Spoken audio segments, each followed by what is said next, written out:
I'm out here in Henrico at the Dutch Gap Canal for another episode of Drive-By History with History with Waffles. And sometimes when you go to these places, you end up with a little more history than you bargained for. This place is pretty neat. They not only have American Civil War history out here, and thanks to the Civil War Trails organization, there are signs out here to indicate where the canal is. But there's also colonial history because of a settlement that was placed here a long time ago in the 1600s. There's a small town that's built up, and inside there are actors that are dressed in the period gear for you to kind of get an idea of what this place would have looked like a long time ago in the 1600s. It's pretty neat. So if you ever get the chance, come on out here to Henrico and check this place out.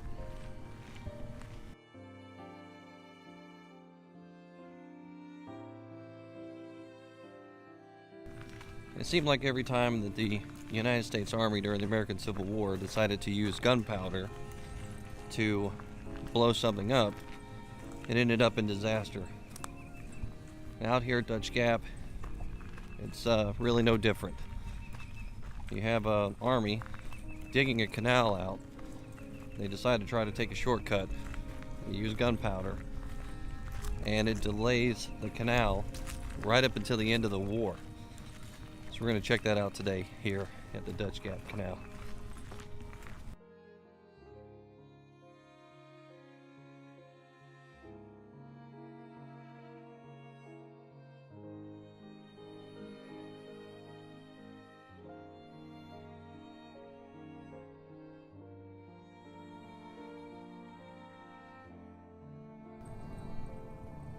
Out here, Major General Butler was out here with a lot of troops trying to dig a canal.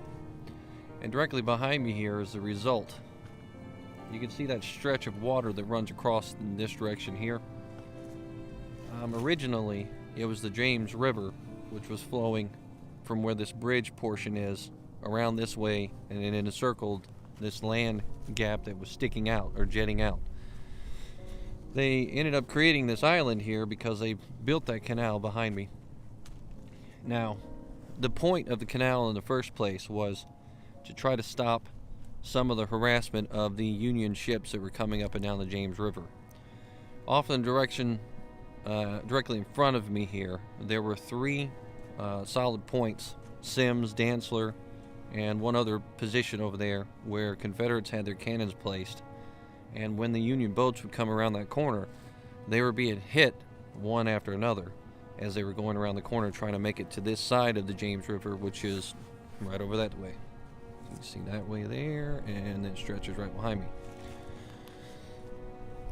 So they decided, well, if we just create this shortcut and dig out this canal here, maybe we can get the ships across and they can avoid those strong points altogether and cut out that dangerous corner. In August of 1864, Butler starts his task here, and with primarily the U.S. colored troops.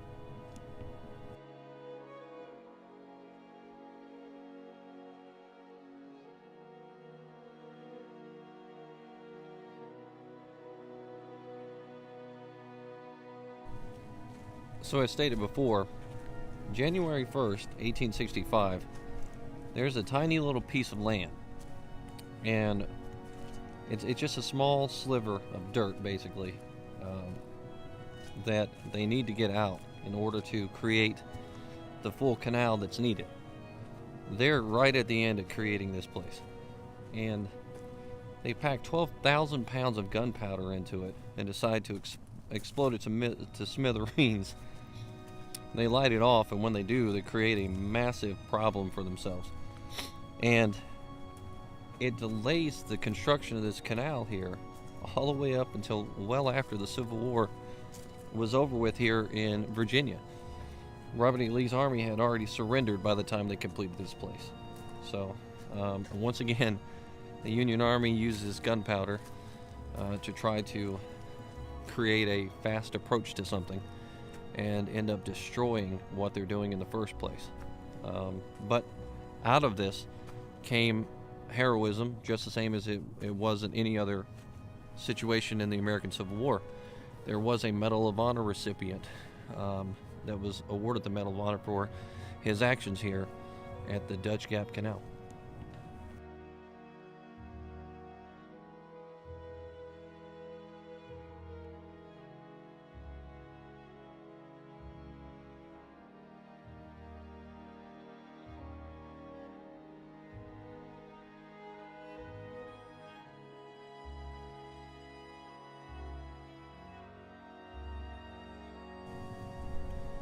Lieutenant Walter Thorne of the 116th USCT was out here January 1st, 1865, when he realized that the guard that was out here hadn't been alerted to the danger. So he mounts this large pile of dirt at great risk to himself, and he alerts the guard and lets them know that there is an explosion and a disaster, and that they could be hurt as a result of it. And because of his actions here, he was awarded the highest medal in the nation, the Medal of Honor.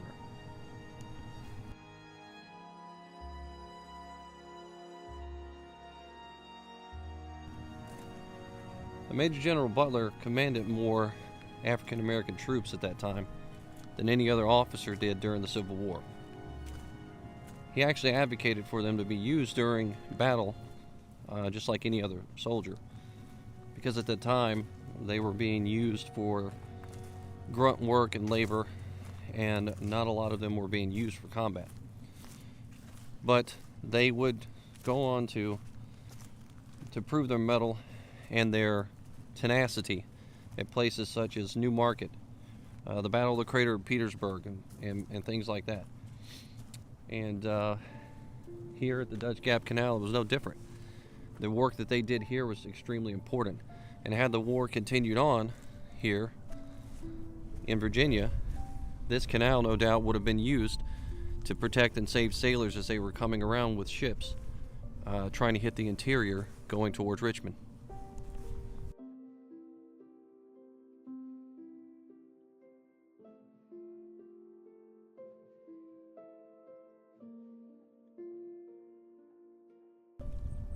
Now for a little orientation.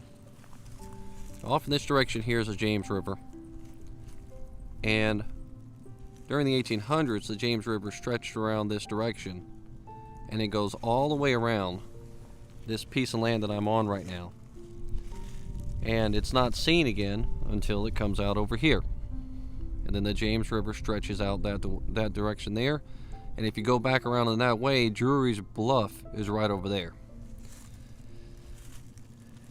At the time, the idea was dig this canal through here, prevent the ships from having to go all the way around and be hit by Confederate batteries, and then come through this direction here.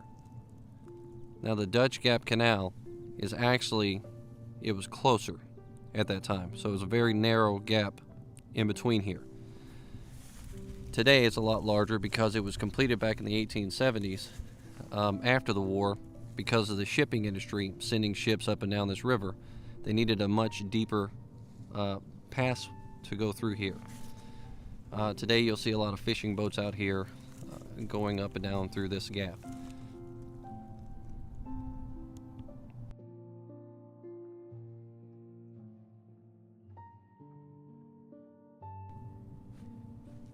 Sometimes when you stop for some history, you end up bumping into more history than you bargained for. And here at the site of the Dutch Gap Canal, it's no different. This particular instance of drive-by history is not just Civil War history, but it's also colonial history. And here behind me is one of the monuments erected, and it says here, it's talking about the Church of Henricopolis. Sir Thomas Dale, High Marshal of Virginia, the Reverend Alexander Whitaker, minister. The cross is erected to commemorate the foundation of the Protestant Episcopal Church here in 1611. So there's some pretty old history here on this island, and if you can see it directly behind me right over my shoulder, there's actually a park here where you can buy a ticket to go inside, and you can check out what it looks like in one of the colonial period towns at that time. They have people dressed up in colonial gear. They have shelters that were built trying to recreate what it would have looked like out here. It's pretty cool for the kids to go to and stuff like that. And I definitely encourage you, if you got the time and you're out here, don't be shy. Go check out the place. It's pretty neat.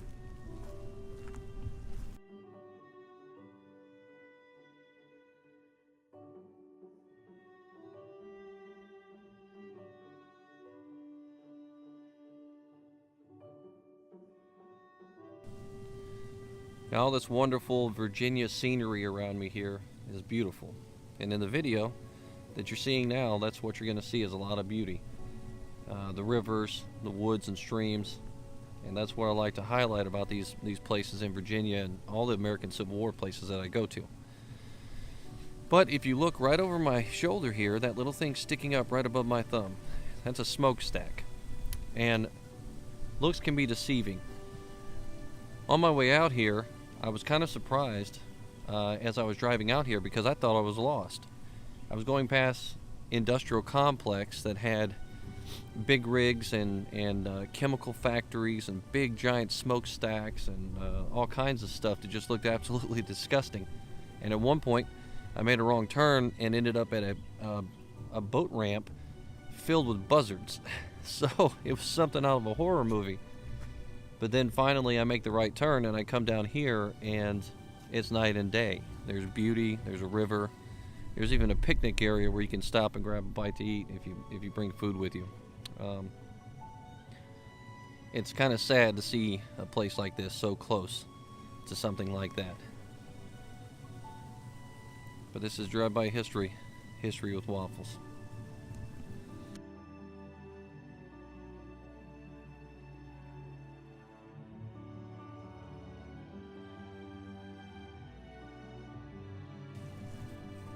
Well, regardless of the smokestack and the intrusion of everything out here on my way out, this has been a good trip so far.